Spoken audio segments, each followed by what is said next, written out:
অনেক সস্তা করে ফেলেছিলাম নিজেকে।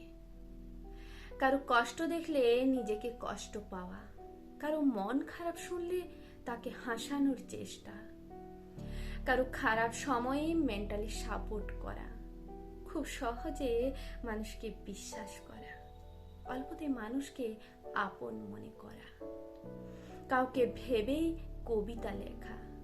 কিন্তু এসব দিন শেষে আমাকে কষ্ট ছাড়া কিছুই দেয়নি। হতাশা, নীরব যন্ত্রণা, অবহেলা, মিথ্যে অভিনয়, আমি ক্লান্ত হয়ে গেছি।